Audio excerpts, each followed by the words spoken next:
here it is. The AquaLiv box came in today, and I want to do a quick little unboxing video here, and just to see what we got. I did open it. I didn't take anything out of it yet. There are some filters.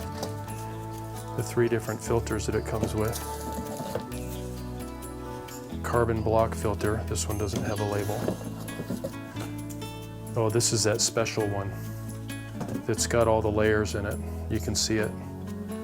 I'm willing to bet that this is the one that does the little bit of alkalinity thing to it. So that's pretty cool. We'll put those up out of the way. And then we got, this is that black unit. I looked at it, it's really, oh wow, it's really light. I don't think anything goes inside of here that I'm aware of. If it does, that's news to me. So I guess we'll find out as this thing comes together. Put that down over here on the side. Well, here's a box. Looks like it's got something in it. Let me get a knife here. Your typical kitchen knife. Don't want to get too aggressive there with it. Cut a pipe in there or something, you know. So we opted to go this route because we have been feeling for a long time that reverse osmosis isn't the way to go. And in my next video, I'm going to show you the system that we have. And so there's the handle. It looks pretty simple. And there's I guess that's the handle that for some other thing in there. So we got those. And then this would be the last box. That feels like the big filter unit. So we lived down in Southern California, and the water was pretty dirty in Santa Clarita. I actually did a test where I distilled a gallon of water out of the city water system, and it literally had sludge in the bottom. And so then I ran it through a reverse osmosis, and it came out, looked pretty clean. So there's that. This is where those filters are going. It's a much simpler system than the RO, obviously, because it doesn't have the membrane. Okay, so there's that. So we decided that we were going to go with RO because I was really concerned about the health of the water that, you know, I was giving the family and all. And so we decided that we would do that, and we did that for 20 years. And so now it's time to change something because water systems have been different these last few years. And so there's that water filter there. And adjust the camera a little bit here. And then we've got these 3 filters. And these are all going to go together here, and I'll work on that here in just a minute. So that's it. It's a real simple system, at least it looks that way. And we'll get started here right away. Okay, so I've got everything up on the counter here, and let's see what we got.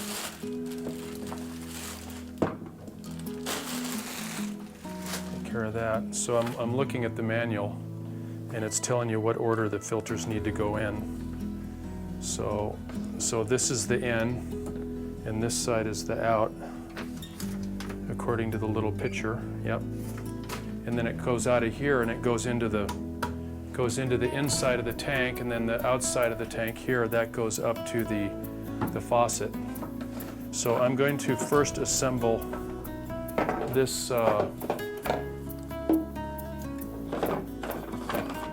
this section of the unit.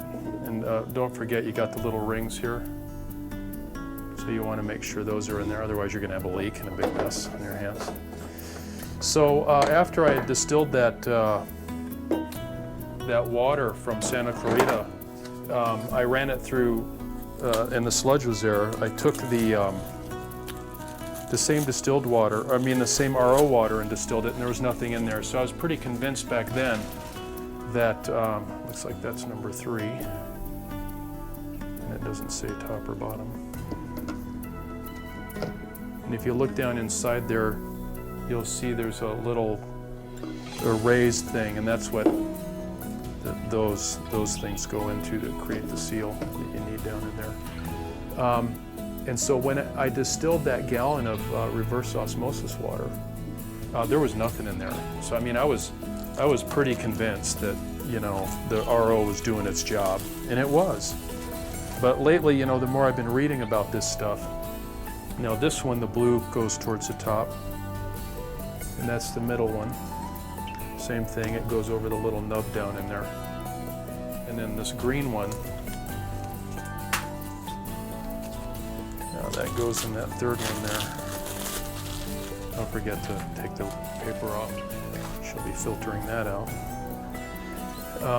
So we've been using reverse osmosis, but lately, you know, the more I've been reading, it's just, you know, they say that it can be leaching, you know, chemicals from your body and everything, and or not chemicals, but it leaches, you know, minerals or, you know, and all that kind of stuff. I'm just kind of doing all these at the same time. Seems to be the easy way to do it.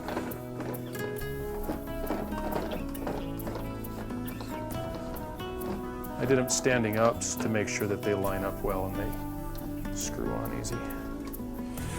And here's the nifty little handle. Snug. That's what I always did before on my old system. Get it as far as you can, and then just snug it up. There we go.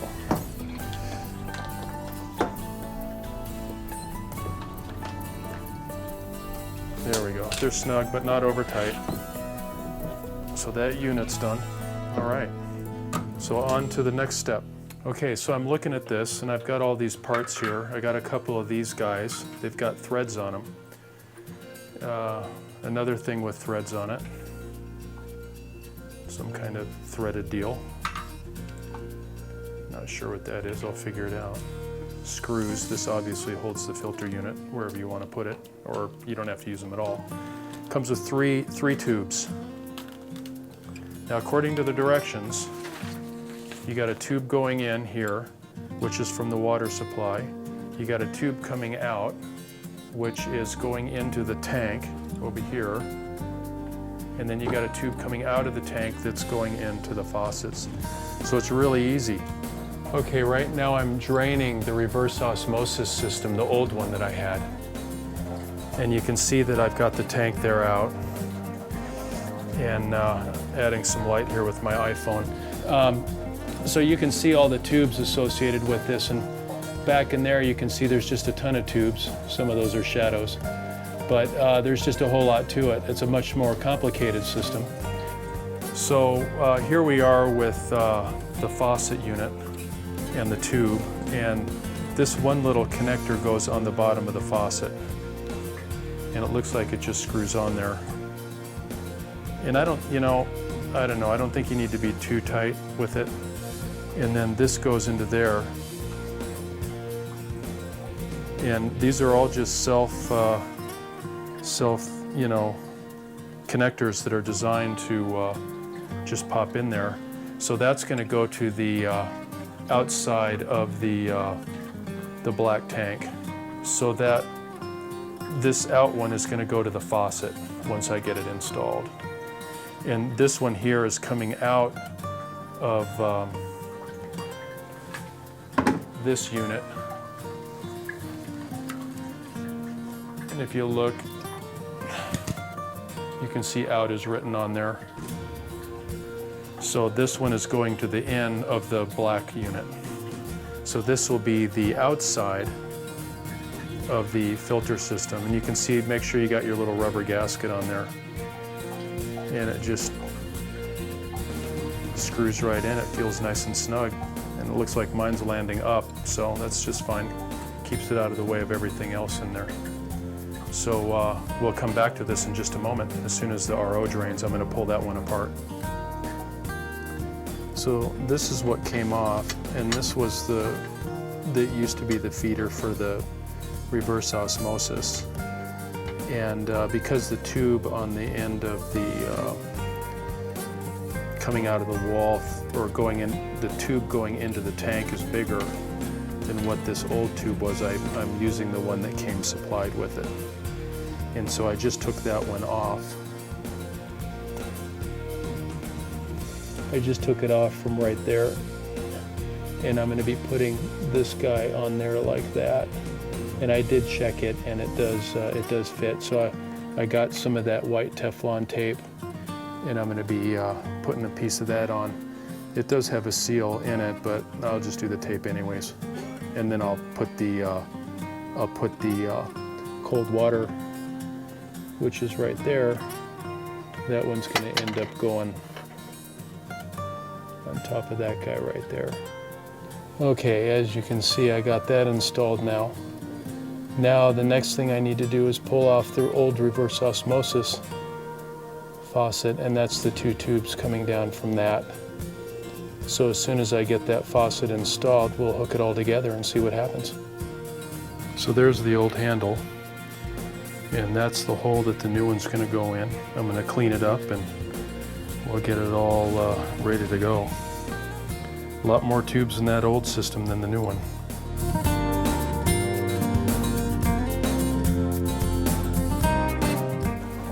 And everything works fine. I just made sure that everything was seated. They actually go in a fair distance, so make sure you push them in far enough. And then once the system's up and going, they want you to run it for 20 minutes. So it's going to run for 20 minutes. We'll see what happens.